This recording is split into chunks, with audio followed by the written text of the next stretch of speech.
따뜻한 봄이 좀 오기를 소망하는 마음으로 오늘은 시 한 편을 소개하면서 말씀을 시작하고자 합니다. 화면으로 준비된 건 아니니까요. 그냥 쭉 들어보시면 좋을 것 같습니다.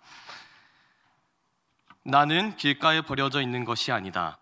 먼지를 일으키며 바람 따라 떠도는 게 아니다. 지푸라기라도 잡고 싶은 당신을 오직 기다릴 뿐이다. 내일도 슬퍼하고 오늘도 슬퍼하는 인생은 언제 어디서나 다시 시작할 수 없다고, 오늘이 인생의 마지막이라고 길바닥에 주저앉아 우는 당신이 지푸라기라도 잡고 다시 일어서길 기다릴 뿐이다. 물과 바람과 맑은 햇살과 새소리가 섞인 진흙이 되어 허물어진 당신의 집을 다시 찾는 단단한 흙벽돌이 되길 바랄 뿐이다. 정호승 시인의 지푸라기라는 시입니다. 글의 내용들을 보시면 아시겠지만 화자는 지푸라기입니다. 그리고 글의 내용이 참 따뜻하다는 것을 우리가 알 수 있습니다. 지푸라기를 묘사하는 것은 여러 가지가 있었는데, 길가에 버려져 있는 것, 먼지를 일으키며 바람에 따라 떠도는 것, 그리고 지푸라기라도 잡고 싶은 당신에게 쥐어 잡히는 장면, 그리고 진흙이 되어 허물어진 벽을 다시 세워갈 때 사용되는 단단한 흙벽돌로 사용된 지푸라기, 이런 내용들이 있었습니다. 가장 인상 깊었던 묘사, 이런 것들은 사람들마다 아마 다르지 않겠나 싶은데, 이 내용들을 한마디로 간단하게 요약 정리한다면 이 글의 화자는 아무리 발버둥 쳐도 지푸라기에 불과하다라는 것입니다. 굉장히 비극적인 사실이죠. 나는 길가에 버려져 있는 것이 아니다 라고 하지만 이 스트릿 출신인 것은 변하지 않습니다. 먼지를 일으키며 바람 따라 떠도는 것이 아니라고 하지만 바람에 섞여 휘날리다 바람이 약해지면 어딘가에 나풀거리는 것이 이 지푸라기의 숙명입니다. 당신을 기다리다, 지푸라기라도 잡고 싶은 당신을 기다리다, 당신이 지푸라기라도 잡았으면 하는 심정으로 잡고 일어나기에는 이 지푸라기는 굉장히 약합니다. 너무 보잘것없는 존재더라는 것이죠. 잡았다가 끊어지면 더 낭패일 수밖에 없는 이 지푸라기, 그리고 이 지푸라기의 견고함은 진흙에 이겨져서 지푸라기 본연의 모습은 간 곳 없이 흙벽돌이 되었을 때에만 견고함을 누리게 됩니다. 지푸라기의 소망은 원대했으나 그 존재는 참 미약한 것을 오늘 시를 통해서 보게 됩니다. 이 이야기를 들으시면서 여러분들은 굉장히 좀 목사님 너무하신다는 생각이 드실 수도 있을 것 같아요. 왜 우리 지푸라기한테 그러시나 이런 생각이 드실 수도 있고, 왜 이렇게 혹평을 하시지? 또 시는 시로 좀 읽으시면 좋겠는데 생각이 드실 수 있는데, 좀 관점을 조금 바꿔보면 좋을 것 같습니다. 지푸라기에 대한 혹평이긴 했지만, 자, 여러분들이 바로 그 지푸라기입니다 라고 한다면 여러분들의 반응은 어떠하시겠습니까? 사람한테 이렇게 지푸라기라고 할 거면 좀 좋은 것만 얘기하고 그러시지, 나쁜 거 다 얘기해놓고서 당신이 지푸라기입니다 이러면은 기분이 좋을까요, 나쁠까요? 당연히 좋을 수 없고 나쁜 게 정상인 겁니다. 그런 생각이 드실 게 당연한 건데, 제가 청년 시절에 교회를 다니면서 가장 많이 하던 고민들 하나가 바로 이런 것들이었습니다. 가장 많이 고민했고 가장 많이 반발했던 포인트가 이거랑 굉장히 비슷한 포인트였습니다. 그때 당시에는 저에게 지푸라기라고 하지는 않았으나 그때 당시 교회에서 굉장히 많이 부르던 찬송이 있습니다. 뭐냐면 나를 버리고 또 버리며 나를 버리고, 아시죠 이 찬양? 이 찬송이 한창 이렇게 유행하던 시기였습니다. 나를 버리고 또 버리고 버리고 또 버리고 비우고 또 비우고 이런 얘기들만 계속하는 거예요. 뭐 자꾸 버리라 비우라 그런 낮추라 이런 얘기들만 계속하고 있는 이 찬송을 제가 반복해서 들으면서 이것을 해야만 하나님께서 기뻐하신다라는 이 얘기를 듣는데 굉장히 반응이 크게 오는 겁니다. 나를 싹 비워야 하나님께서 기뻐하시고 하나님의 뜻이 이루어진다라고 했을 때 나는 좀 동의가 안 됐는데 라고 생각이 들었던 거죠. 굉장히 큰 거부감이 들었었는데 그 중에 첫 번째 반응은 이거였습니다. 맨날 버리라 그러잖아요. 맨날 비우라 라고 하는데 그러면은 왜 채워주셨다는 겁니다. 비워라 비워라 비워라 그게 하나님께서 기뻐하시는 거야 라고 얘기를 하실 거면 왜 채워주냐는 것이죠. 내가 휴지통도 아니고 자꾸 버리랍니다. 버리실 거면 어차피 버리실 거면 나한테 버리지 말고 진짜 휴지통에 버리시지 왜 나한테 주셔서 나보고 버리라고 얘기하시나? 비워라, 버려라. 마찬가지로 더 이상 저는 낮아질 곳도 없는 사람이었는데 더 낮아지라. 자꾸만 더 낮아지라. 저보다 더 밑에 있는 사람들 없어 보이는데 훨씬 더 낮아지라. 길바닥에 나 앉으라는 소리인가? 이런 생각할 정도로 이게 굉장히 메시지가 불편한 것이죠. 솔직한 마음으로는 비울 놈이 따로 있는 것 같았습니다. 그리고 마이크로소프트 우리 창립자님이 저한테 1%만 버려주시면 저는 굉장히 좋을 것 같다는 생각을 하게 되는 거죠. 낮아져야 할 놈들은 따로 있는 것 같고 버려야 할 놈들은 따로 있는 것 같은데 내 삶에 허락된 것들은 버리고 비우고 그리고 낮아져야 하는 것들로만 계속해서 반복하니까 이 교회의 메시지가 굉장히 불편하게만 느껴졌습니다. 거부감이 들었고 이런 이야기들에 대해서 저는 굉장히 회의감에 빠져서 이 이야기들을 덮어 놓았습니다. 내 삶에 허락된 건 도대체 뭔가? 하나님은 내가 소멸해야만 기뻐하시는 건가? 그런 회의감에 빠져 있었습니다. 그 시기에 작성했던 글 제목이 뭐였냐면 자아깎기 인형이라는 제목의 글이었습니다. 그 글을 바탕으로 오늘 말씀을 전하고 있습니다. 이 메모의 처음은 이렇게 기록되어 있습니다. 첫 번째, 하나님은 사랑이시다. 두 번째, 사랑하면 더 주고 싶다. 세 번째, 하나님은 나를 사랑하신다. 네 번째, 그러므로 나를 사랑한다면 더 주셔야 한다. 다섯 번째, 그런데 하나님은 내가 버리는 것을 기뻐하신다. 여섯 번째, 그러면 하나님은 줬다가 뺏는 것을 기뻐하는 파렴치한 존재이거나 매우 이기적인 존재다. 일곱 번째, 그를 만족시키기 위해서는 나는 자아를 깎아내는 자아깎기 인형이 되어야 한다. 마지막 여덟 번째, 나를 버리는 것은 사랑이라고 할 수 없다. 이 현타 가득한 글을 가지고서 교회 생활을 계속 지속했습니다. 2015년에 저는 이 여덟 번째에서 멈췄습니다. 나를 버리는 것은 사랑이라고 할 수 없다. 여기에서 마침표를 딱 찍었어요. 왜냐하면 여기까지가 제 논리적인 귀결이었기 때문에 그렇습니다. 그래서 하나님께서 자기 자녀가 영이기를 원치 않으실 거다라고 생각했어요. 자꾸만 저를 영으로 만들려고 하는 모든 시도들에 대해서 거부하며 2015년부터 삶을 살아냈습니다. 뭘 엄청나게 채워냈던 인생들은 아니지만 나름대로 열심히 써제끼며 살아갔습니다. 그렇게 살아가다 신학대학원에 입학하면서 2018년 2학기 신조와 신앙 고백이라는 수업을 듣게 됩니다. 거기에서 그리스도인은 무엇을 믿는가? 라는 질문에 대해 대답하기 위해 장로교가 선택한 교리를 배웁니다. 그게 뭐냐면 웨스트민스터 소요리 문답입니다. 웨스트민스터 소요리 문답의 첫 번째 질문이 뭐냐면 사람의 제일 되는 목적이 무엇입니까? 라는 질문입니다. 그에 대한 답변이 기가 막힌데 이렇게 답변합니다. 사람의 제일 되는 목적이 무엇입니까? 하나님을 영화롭게 하고 그를 영원히 즐거워하는 것입니다. 이 내용을 자아깎기 인형 그 여섯 번째 옆에 추가합니다. 그리고 그 위에 코멘트를 달았어요. 맞제? 라고 코멘트를 답니다. 여섯 번째 논리 기억하십니까? 하나님은 매우 이기적인 존재다 라는 것에 근거로 저 웨스트민스터 소요리 문답의 첫 번째 교리를 땡겨 온 겁니다. 여기서 확 저는 환멸이 느껴졌습니다. 뭐냐면 사람의 제일 되는 목적이 무엇이냐는 이 질문에는 생략된 전제가 있죠. 뭘까요? 사람은 목적이 있다라는 겁니다.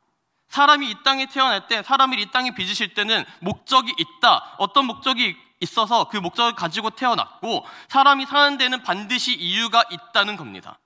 그러니까 이걸 믿는 우리에게는 누군가가 당신 왜 삽니까? 라고 질문하면 우리의 답변은 하나님을 기쁘시게 하고 하나님을 기뻐하기 위해서 산다라고 해야 한다는 겁니다.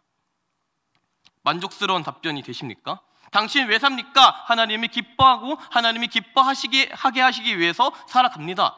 이 질문, 이 답변 괜찮으십니까? 나는 하나님을 기쁘시게 하고 하나님을 기뻐하며 살아야겠다는 결단의 찬송들이 이 질문을 들으시고 흘러나오십니까? 나는 내 삶을 살아야겠습니다. 나는 내 삶을 살아야 하는데 하나님을 기쁘시게 하고 하나님을 기뻐하고 하나님을 영화롭게만 한다면 내 삶의 이유가 하나님한테만 있으면 도대체 나다운 삶은 무엇이냐?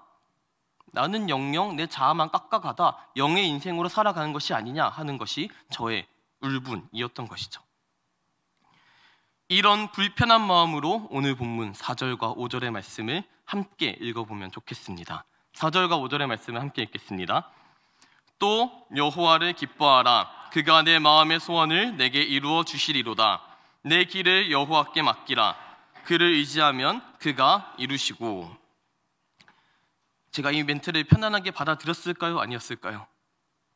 여호와를 기뻐하라. 그가 내 마음의 소원을 내게 이루어 주시리로다. 내 길을 여호와께 맡기라. 그를 의지하면 그가 이루시고. 내 마음의 소원을 이루기 위해서는 오늘 본문에 따르면 여호와를 기뻐해야 한답니다.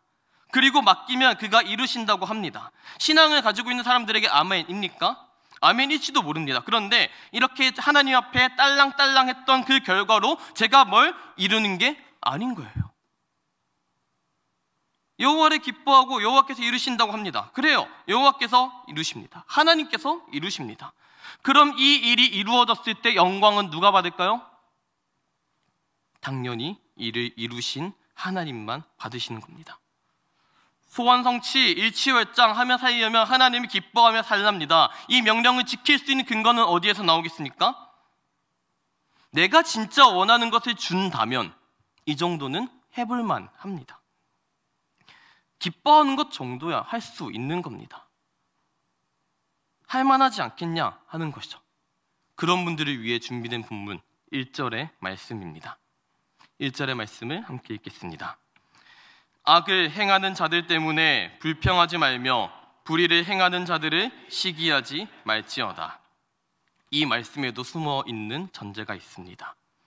악을 행하는 자들 때문에 불평이 저절로 나올 수밖에 없는 상황을 가정했습니다. 불의를 행하는 사람들이 훨씬 잘 먹고 잘 사는 것 같아 시기할 수밖에 없는 상황이 이미 전제되어 있습니다. 그런 상황이어도 하나님을 기뻐하라고 합니다. 그 이유가 담긴 본문이 23절과 24절의 말씀인 겁니다. 여호와께서 사람의 걸음을 정하시고 그의 길을 기뻐하시나니 그는 넘어지나 아주 엎드러지지 아니함은 여호와께서 그의 손으로 붙드심이로다. 이 말씀도 아멘이시겠습니까? 아멘일 수 있죠. 그런데 내가 처음에 말씀드렸던 내가 지푸라기라고 한다면 이 말씀이 아멘으로 들려지십니까? 여호와께서 사람의 걸음을 정하셨는데 그 사람의 걸음이 지푸라기의 끝이라는 겁니다. 내가 나로 살 수 없는 어떤 존재, 그냥 흙벽돌 혹은 진흙 이런 데 지지겨질 수밖에 없는 인생이라고 한다면 열불 뻗치는 내용이 바로 오늘 본문 말씀이라는 겁니다. 하나님께서 내 걸음은 지푸라기로 지으시고 넘어지게 만드셨는데 아주 안 넘어지게 하는 까닭은 하나님께서 붙드시기 때문이랍니다. 영으로 만드는 것도 모자라서 해도 너무 안에 분노가 차오르지 않습니까? 역시 기독교는 독선적이고 난폭하고 이기적인 하나님을 믿는 종교 같다는 것입니다. 그렇게 생각하신 분들이라면 굉장히 큰 오해를 하고 계십니다. 이런 오해의 밑바탕에는 이 모든 이야기들을 듣고 여러분들 마음속에서 그런가라는 생각이 드는 그 모든 마음들 가운데에는 아주 커다란 전제가 생략되어 있습니다. 어떤 전제냐면 하나님께 기쁜 일이 내게 별로 기쁜 일이 아닌 일이다 라는 전제입니다. 다시 말해서 내가 기뻐하는 일은 따로 있고 하나님께서는 내 생각과 내 마음, 이 기뻐하는 것들에 대해 별로 관심이 없어 보인다는 겁니다. 지난 수련회 가운데 우리는 굉장히 많은 은혜를 받으신 분들이 계실 겁니다. 나도 하나님 나라를 살아내는 백성답게 살아야겠다 생각한 사람들이 있을 겁니다. 그런 분들께 묻습니다. 쉽습니까? 당연히 어렵습니다. 그때는 뭔가 또렷해진 것 같으나 굉장히 좋은 말씀, 굉장히 좋은 강의로 인해서 내가 하나님 나라를 좀 더 잘 알게 된 것 같았는데 지금은 흐릿한 것들 다시금 생기지 않습니까? 하나님 나라가 임하는 거라 했고 우리는 그 믿음으로 살아간다라고 하는데 하나님이 내 삶 속에서 함께 하신다고 하는데 그 함께 하시는 하나님이 살아 계신다면 내 인생에 내 문제, 내가 겪고 있는 이 상황 가운데 도대체 주님 어디 계셨습니까? 질문할 수밖에 없는 상황들을 마주한다는 것이죠. 그 함께하는 하나님이 살아 계신다면 내 새로운 고민의 경주 속에서 대체 어디 계시냐라는 것입니다. 우리는 좋든지 싫든지 지금을 살아가야 합니다. 당장 좋아 보이는 것들을 보며 따라가는 것도 버거운 인생을 살아가고 있습니다. 그 가운데 나도 영광 받았으면 좋겠고 나도 많은 부와 명예를 거머쥐고 싶은 게 사람의 마음이라면 자연스럽고 정상적일 겁니다. 그런 마음이 드는 자리에서 그러다 보면 기독교 신앙이라는 것은 내 앞에 놓여있는 선택지에서 늘 불합리하고 납득이 안 되는 방식으로만 작동하는 것을 발견하게 됩니다. 이것보다 더 좋은 선택지가 분명히 있을 것 같은데 하나님께서는 그때마다 내가 보기엔 더 괜찮은 선택지를 포기하게 만드시는 것처럼 보인다는 것이죠. 그런 생각이 드셨던 여러분들께 여쭙니다. 여러분, 그 선택지가 정말 좋은 선택지입니까? 그게 진짜 더 괜찮은 선택지가 맞습니까? 여기에서 이미 우리 시선의 한계는 명확히 드러납니다. 우리는 지금을 살아가기 때문에 현재 내가 보기에 좋은 것들, 그것들, 내가 기쁜 것, 내가 없이 못 사는 것들이 정말 좋아 보이지만 그게 내 인생 전체를 놓고 보면 결코 좋지만은 않을 수도 있음에도 불구하고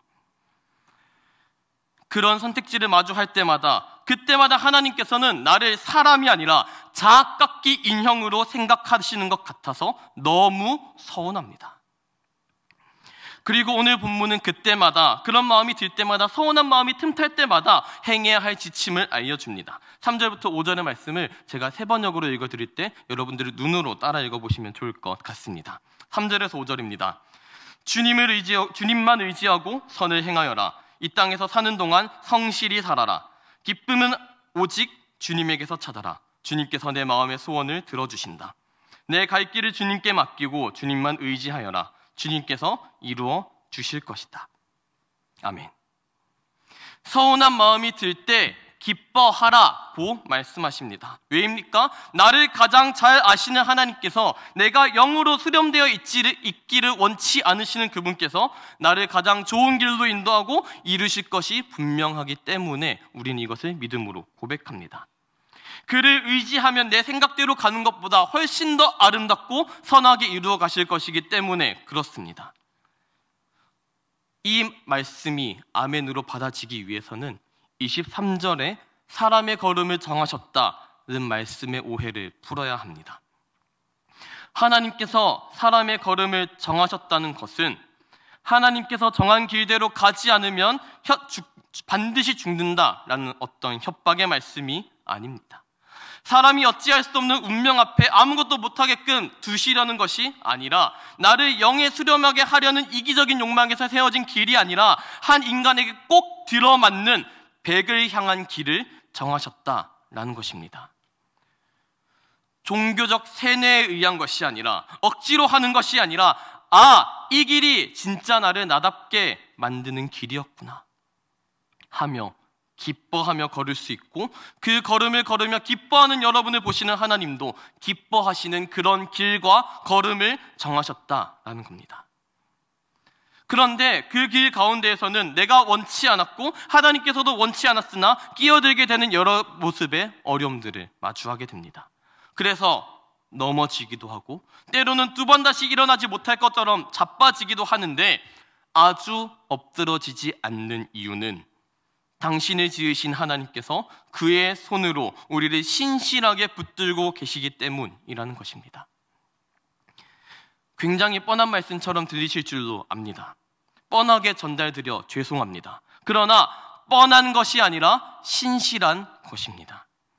모든 것이 변하는 와중에 변하지 않는 진리의 신실함입니다. 우리는 늘 예배당에 와서 하나님에 대해 듣습니다. 말씀을 들었던 사람은 삶 속에서 부딪힙니다. 왜? 말씀대로 이 땅에서 이루어진 것들은 생각보다 많지 않기 때문에 그렇습니다. 말씀대로 이 땅에서 되는 것은 별로 없음을 발견합니다. 우리 삶의 현장에서 믿는 자의 승리보다 악한 자의 승리를 더 많이 봅니다. 그런 걸 보면 우리는 무력감을 느낍니다. 무력감이 느껴지면 우리는 분노합니다. 하나님께 부르짖습니다. 당신 살아계시면 말 좀 해보십시오. 왜 이렇게 내버려 두십니까? 왜 저는 벽돌이 아니라 지푸라기입니까? 그때 하나님의 응답은 늘 뻔합니다. 내가 너를 사랑한다. 왜 저는 나풀거리며 흙벽돌같이 견고하지 못하고 흔들립니까? 내가 너의 그 나풀거림도, 그것만으로도 너를 기뻐한다. 이 뻔한 대답 때문에 분노의 시간은 더욱더 분노로 충천한 시간이 됩니다. 하지만 그 분노의 자리, 분노로 가득 찼던 그 자리는 우리가 하나님을 직면하는 시간이었음을 여러분들이 기억하시기 바랍니다. 내가 너를 지었다, 내가 너를 사랑한다, 내가 너의 하나님이다. 하나님께서 동일하게 뻔하게 응답하시는 것은 뻔한 것이 아니라 신실하신 것이라는 것입니다. 하나님의 의는 관계적 신실함을 말합니다. 하나님의 공의라는 것은 인간과 온전한 사랑의 관계 가운데 언제나 신실하게 임하시는 것을 말합니다. 그래서 하나님은 언제나 뻔한 사랑을 온전하게 실현하는 관점에서 응답하십니다. 그 뻔한 말씀이 우리의 믿음이란 토대 위에 심겨질 때 이 뻔함은 비로소 하나님의 사랑으로, 하나님의 신실하신 사랑으로 읽혀지게 됩니다. 이 신실하신 하나님의 사랑을 접하는 사람의 반응은 믿을 수 없음, 충격적임, 어떻게 그러시지 하는 것입니다. 나는 0에서 100으로 하나님 사랑을 계량하고 하나님을 이용하려고 했는데 하나님은 항상 나를 사랑하셨다. 나는 내가 필요할 때, 내가 힘들 때만 하나님을 찾았는데 하나님은 언제나 그곳에 계셨다. 나는 내 생각 안에 하나님을 하나님이라 여기고 잘못된 것을 사랑하며 왔는데 하나님은 나의 그런 모습까지도 사랑하셨다. 그 뻔한 지점에서 오해가 풀어지고 회개할 수밖에 없게 됩니다. 하나님과 나와의 관계가 회복되는 것이 시작됩니다. 처음에 제가 말씀드렸던 첫 번째 전제 기억하십니까? 하나님은 사랑이시다. 그 다음 조건이 사랑한다면 더 주려고 한다 였습니다. 부모님이 무슨 일을 하시고 어떤 걸 원하시는지에 대해서는 전혀 관심 없이 내가 원하는 것을 해줄 만한 그 무엇이 있는지, 부모란 존재는 왜 내가 원하는 것을 해주지 않는지 여기에만 관심 있는 상태라면 이 부모와 자녀의 관계는 건강한 것이 아닙니다. 괜찮지 않습니다. 그들의 사랑도 괜찮을 수 없습니다. 그 사이에 사랑이라 말할 수 있는 것들은 물질로밖에 표현이 안 되지만 우리는 이미 알고 있는 것이 있습니다. 무엇이냐? 주는 것만 사랑이 아니라 주지 않는 것도 사랑의 표현일 수 있다는 것을 우리는 압니다. 우리는 예수를 그리스도로 믿는 사람들입니다. 지푸라기가 더 가치가 있네, 흙벽돌이 더 가치가 있네 하는 수준을 아득히 뛰어넘어서 지으신 만큼 호흡하며 이 땅 가운데 하나님을 기쁘시게 하며 살아갈 수 있음이 우리 인생의 참으로 된 기쁨입니다. 이게 동의되어지는 아예 인생의 판을 바꾸시는 구원을 받아들이는 사람들이 그리스도인들입니다. 그래서 예수 믿는 것은 다릅니다. 그냥 내 마음의 소원을 이야기하고 반복해서 주입하는 거라고 한다면 예수를 믿을 필요가 없을지 모릅니다. 그것을 들어주는 존재라고 한다면 예수가 아니라 알라면 무슨 상관이 있겠습니까? 삼실할매가 무슨 상관이 있겠습니까? 그 원하는 존재를 믿으시면 되는 일입니다. 내가 하나님을 믿는 이유가 내가 원하는 것을 내게 주셨기 때문이라고 한다면, 혹은 내가 하나님을 믿지 못하는 이유가 내가 원하는 것을 주시지 않으셔서라고 한다면 나는 도대체 뭘 믿고 있는가 한번 물어보셔야 합니다. 그 물음 가운데 길을 찾으시는 분도 계실 것이고 길을 헤매는 분도 계실 것입니다. 그 가운데 길을 헤매시는 분들께서는 오늘 본문과 오늘의 말씀을 반드시 기억하시기 바랍니다. 인간 정연하게 지으시고 인간 여러분들을 지으시고 각 사람을 지으신 하나님께서 각 사람의 걸음을 정하셨습니다. 그런데 그 길은 순탄하고 평안한 길이 아니라 넘어지기도 하고 엎드러지기도 하는 거친 길입니다. 그리고 동시에 하나님께서 그 손을 붙들어 주시고 동행하는 기쁨을 맛보게 하는 아주 복된 길입니다. 하나님을 기쁘시게 하고 하나님을 기뻐하는 이 목적을 나를 영으로 만드는, 내 자아를 깎아서 나는 아무것도 남지 않고 하나님께만 모든 것을 드리는, 그것이 너무 억지로 고백되어지는 삶이 아니기를 바랍니다. 이 일들은 내 자아를 깎음, 영을 향해서 가게 하는 길들이 아니라 나를 가장 나 되게 하는, 온전한 백으로 빚어 가시고자 하는 하나님의 마음이 담겨있는 길이라는 것을 기억하시면 좋겠습니다. 그 하나님의 마음을 아실 때 내가 주님의 기뻐함이 내 인생의 참으로 된 기쁨이었군요. 내가 여태까지 추구했었던 내 인생의 기쁨들은 사실 대단히 보잘것없는 것들이었군요 하는 것이 동의되어지는 은혜가 여러분들 가운데 있기를 주님의 이름으로 축원합니다.